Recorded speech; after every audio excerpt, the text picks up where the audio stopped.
Es wird eng. Es wird schnell. Und es wird laut. Wir sind dabei, wie ukrainische Soldaten hier in Deutschland am deutschen Panzer Marder ausgebildet werden.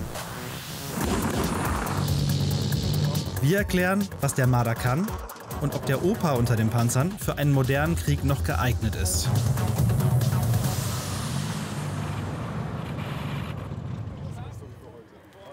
Händeschütteln auf einem Truppenübungsplatz irgendwo in Ostdeutschland. Wo genau, dürfen wir euch aus Sicherheitsgründen nicht verraten. Guten Morgen, Soldaten! Guten Morgen, Herr Hauptmann! Nur eine Hälfte grüßt zurück. Denn hier geht nichts ohne Dolmetscher? Guten Morgen, Soldaten! Die Bundeswehr ist Teil einer EU-weiten Trainingsmission, bei der ukrainische Soldaten in unterschiedlichsten Bereichen ausgebildet werden.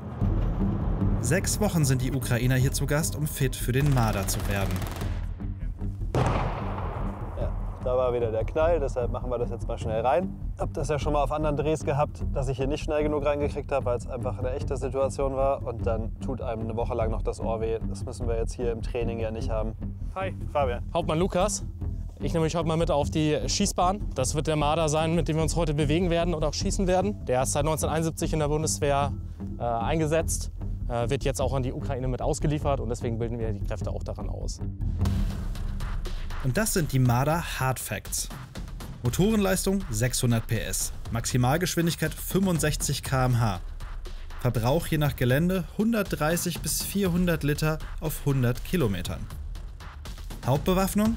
Eine Maschinenkanone, Kaliber 20 mm. Kampfbeladung 1250 Schuss. Maximale Reichweite 2000 Meter. Der Marder überwindet Gräben bis zu 2,5 Metern und Hindernisse bis zu 1 Meter Höhe. Er schafft 60% Steigung und durchfährt Gewässer bis 1,5 Meter Tiefe. Sonstige Features? Ein 7,62 mm Maschinengewehr, eine Wurfanlage für Nebelkartuschen und ein Wärmebildgerät, um Ziele auch bei schlechter Sicht ausmachen zu können. Gut, dann gehen wir mal rein. Eng ist es auf jeden Fall. Vorsicht, eng. Vorsicht vor allem auf dem Kopf. Wir müssen aber sagen, der Panzer ist jetzt auch noch komplett leer. Was man nicht vergessen darf, hier ist jetzt noch drin Verpflegung, Wasser, wir haben hier noch Munition mit drin, wir haben hier noch keine schweren Waffen mit drin. Also es wird noch mal deutlich enger hier drin. Dann auch gerade wenn die Luken zu sind oder auch bei Nacht haben wir nur Rotlicht hier drin. Das heißt, das ist dann schon, ich sag mal, eine Atmosphäre wie in einem U-Boot. Und genauso ist es dann auch der Stress, weil gerade die Schützen hier unten relativ wenig auch von außen mitbekommen. Lukas startet für uns erstmal mit den absoluten Basics. Luken schließen. Packst die Luken mit 2 Händen an, mit beiden Händen. Ja. Und ziehst diesen Hebel hier nach vorne rein. Und dann gehen wir mit der Luke einmal nach unten. Pass auf deinen Kopf auf. Okay. Nach vorne drücken. Zu mir drücken? Nee, nach vorne. Von dir weg. Ah, nach vorne. Ah, jetzt. Vorsicht. Oh. Und genau. Und jetzt gehen wir nach unten mit den Luken. Und dann gehen wir mit der... Vorsicht auf den Kopf. Ah, das Kabel ist hier noch dazwischen. Oh, so. Oh, jetzt ist erstmal dunkel. Wo mache ich das Licht an? Hier vor mir? Ja, direkt vor dir nach rechts drehen. Ah, okay. Ja, krass. Das ist schon eine andere Stimmung hier drin. Ja. Man merkt auch, wie abgeschnitten man ist. Und das Einzige, was man hier unten mitbekommt, ist wirklich das Funkgespräch mit dem Kommandanten. Für die Fahrt öffnen wir die Luken wieder. Ja, braucht man schon ein bisschen Kraft für. Aus dieser Position heraus können die Soldaten den Panzer in alle Richtungen mit ihren Gewehren absichern. Dann würde ich sagen, sitzen wir auf und fahren eine Runde. Jetzt habe ich noch Funk bekommen. So, hörst du mich? Ich höre dich, ja. So, jetzt geht's los. Bin mal gespannt. Bin schon auf einem Mannschaftstransporter mitgefahren, aber ich bin noch nie in einem deutschen Marder mitgefahren.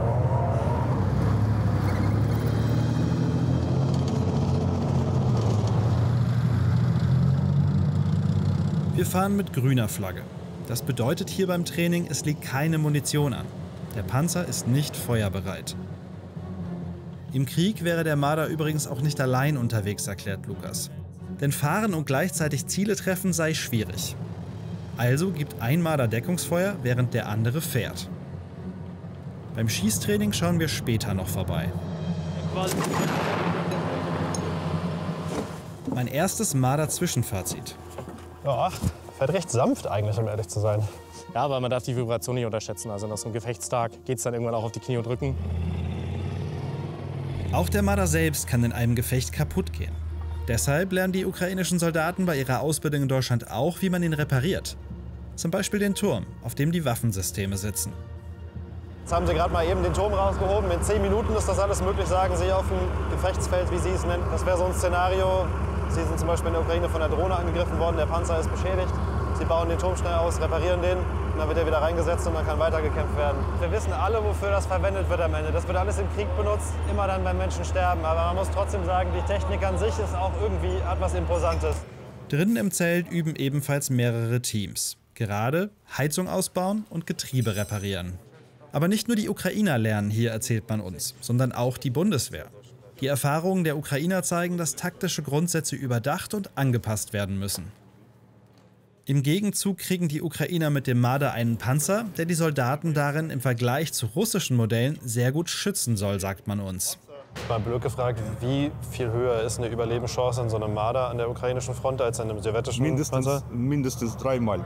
Ich habe Feedback von meinen Kameraden und sie haben gesagt, dass am Anfang der Marder war so gut gepanzert, dass die Russen können nicht bekämpfen. Danach, sie haben Jagen gegen die Marder, und zwar mit Schwerdrohnen. Diese Drohne tragen mehr als 6 Kilogramm Sprengstoff. Der Marder wird deshalb in der Ukraine mit solchen Käfigen angepasst. So sollen Sprengsätze die Panzerhülle nicht direkt treffen können. Meine persönliche Meinung, vielleicht in Zukunft, man muss etwas quasi Luftabwehr vorbereiten. Ja? Also Kanone, welche könnte schießen schnell und mit Sensor zum Beispiel, also rechtzeitig identifizieren diese Ziele und bekämpfen. Zum Beispiel jetzt am Marder gibt es keine schwere MG, welche könnte gegen die Drohnen kämpfen. Zurück zum Schießtraining, beziehungsweise der Vorbereitung darauf. Munition einlegen. Einmal Patronen fürs Maschinengewehr MG3 und 20 mm Geschosse für die Maschinenkanone. Das Ganze ist überraschend aufwendig. Wenn man so ein gut eingespieltes Team hat, dann brauchst du ungefähr 20 Minuten, wenn alles gut läuft. Und wenn keine Störung kommt beim Hochfördern, das kommt ja auch noch dazu. In einer echten Kriegssituation zieht man den Panzer in eine geschützte Stellung zurück, um die Munition einzulegen. Einfach losschießen ist nicht. Förder jetzt hoch sozusagen. Einmal kuppeln. Läuft gut. Und gekuppelt. Es gibt zwei unterschiedliche Arten von Munition für die Maschinenkanone. Panzerbrechende Munition und Explosivmunition. Die machen beide grob das, was ihr Name schon sagt. Mit der Maschinenkanone kann der Marder leicht gepanzerte Ziele zerstören. Gegen Kampfpanzer kann er damit wenig ausrichten. Der Kampf ist aber auch nicht sein Haupteinsatzzweck. Der Marder wurde als Schützenpanzer konzipiert. Das heißt, er soll Truppen möglichst heil ins Gefecht bringen. Was müssen wir jetzt machen? Die Nach Luke oben drücken? schließen? Okay. Genau. Drückt halten. Jetzt geht's zu hinten. Drehen wir den Motor an. Passt. Okay. Ich meine die Panzerlücke zugemacht. Auch das erste Mal. So, jetzt geht's zum scharfen Schießen. Bin mal sehr gespannt, wie das wird. Am Panzer weht jetzt eine grüne und eine rote Flagge. Das heißt, Munition ist am Start. Aber der Panzer ist noch nicht feuerbereit. Dafür muss überhaupt erstmal das Kanonenrohr eingesetzt werden. Grundsätzlich läuft es so, dass der Kommandant des Panzers sich einen Überblick über das Gelände verschafft. Er sagt dem Richtschützen, welche Abschnitte er beobachten und welche Ziele er bekämpfen soll. Boah, Alter, das ist ohne Fahrwarnung der Schuss losgegangen, das hat mich voll erschreckt. Ja, obwohl ich einen Gehörschutz drin habe. Allerdings war es kein Treffer. Es braucht Erfahrung, um mit dem Marder zu schießen, denn die Waffenanlage ist nicht stabilisiert. Das ist noch 70er Jahre Stand, als der Marder erstmals ausgeliefert wurde. Aber die ukrainischen Soldaten grooven sich langsam ein.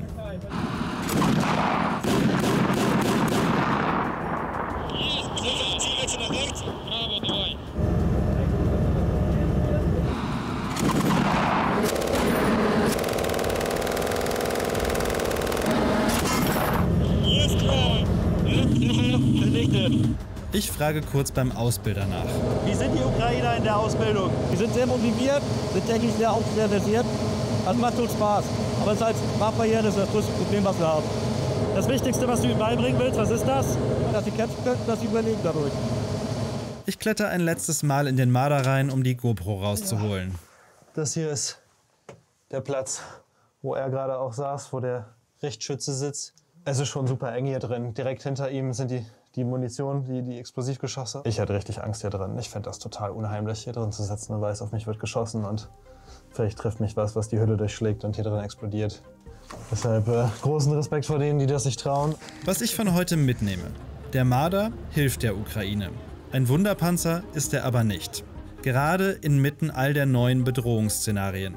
Aber die Erfahrungen der Ukrainer helfen der Bundeswehr, sich genau auf diese vorzubereiten.